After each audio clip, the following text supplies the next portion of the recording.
Hey everyone, Tanner Bell here. Welcome back to my YouTube channel. In today's video, we're going to go over 10 of our favorite mind-blowing Cricut hacks. You're definitely going to enjoy this video. Hopefully you'll find a few of these to be really helpful in your Cricut journey.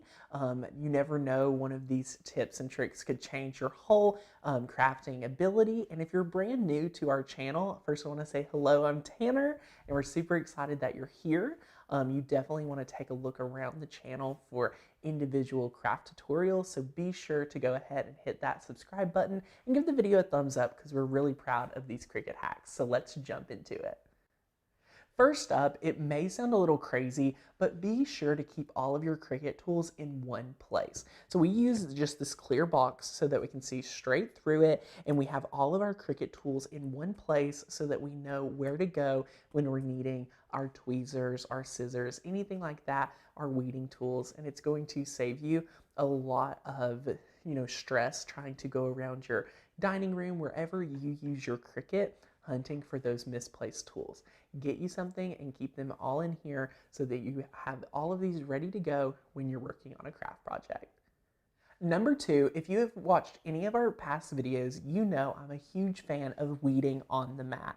It holds your vinyl or material in place so that you're able to focus on weeding. If you have not tried this, this is a huge hack that I highly want to encourage you to try. So after you cut out, something, just weed directly on the mat. It keeps you from having to use that other hand to hold your vinyl down.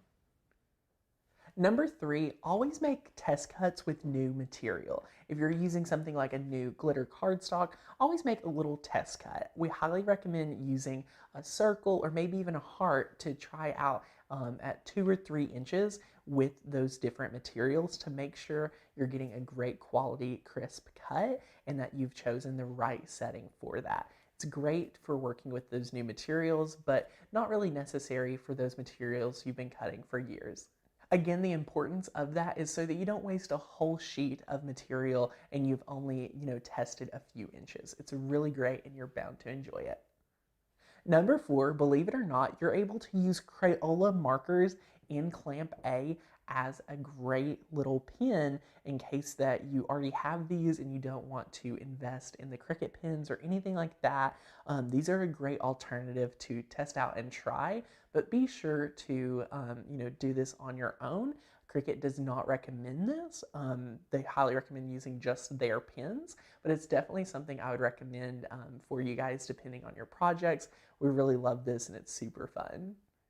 Anytime you're working with paper, do you find that when you peel up the paper from the mat, you find it to be curled? My best tip and hack for you guys is to, when you're peeling it up, lay it face down and peel the mat up from the paper just as like so.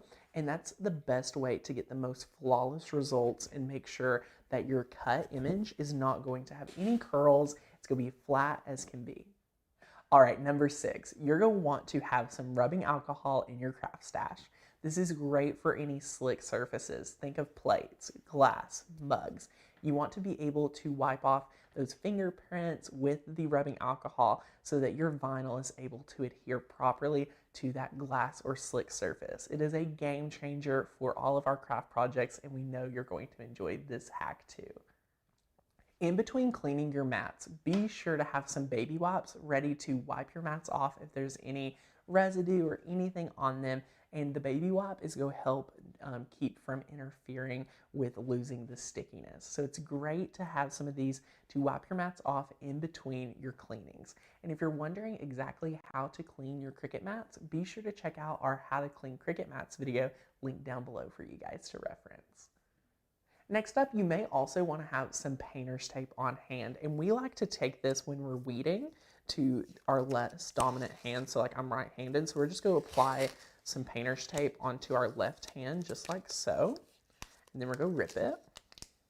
So we have some painter's tape right here, and what you want to use this for is for those huge projects that you know are going to take a lot of time to weed. So you're able to just keep that right here, and when you go to weed up your image, you can just pop that right on to the tape, and it's able to help store all of your pieces when you're weeding so it doesn't get all over your craft table. And again, it's just a little piece of painter's tape that you're able to hold on your left hand, so you can just have it right down here as you weed your project. It goes and works really easily for you guys to organize all of these different pieces. It's definitely a great, easy hack for when you're working on those huge projects that take hours to weed. You want those little pieces to be nice and organized. So we really recommend using the painter's tape.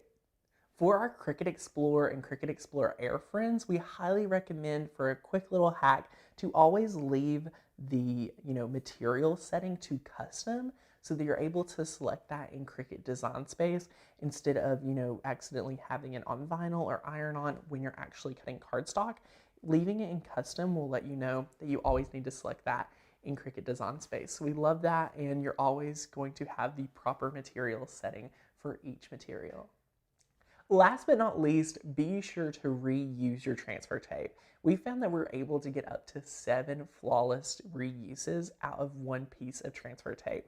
I highly recommend, if you have, you make a lot of mugs and you have a 4x4 piece of transfer tape, keep it around for a couple uses. That way you're not having to get more and more transfer tape, as this doesn't grow on trees. Be sure to reuse it to get its full life. I hope you guys enjoyed these mind-blowing Cricut hacks. We have so much fun gathering these different tips and tricks for each of you to use in your cricketing. We have so much fun, and if you guys have any hacks that you'd like to see us feature in our next hack video, be sure to leave them down below in the comments. Give us a thumbs up and subscribe to our channel for more Cricut videos. Thanks for watching, guys. I'll see you later. Bye!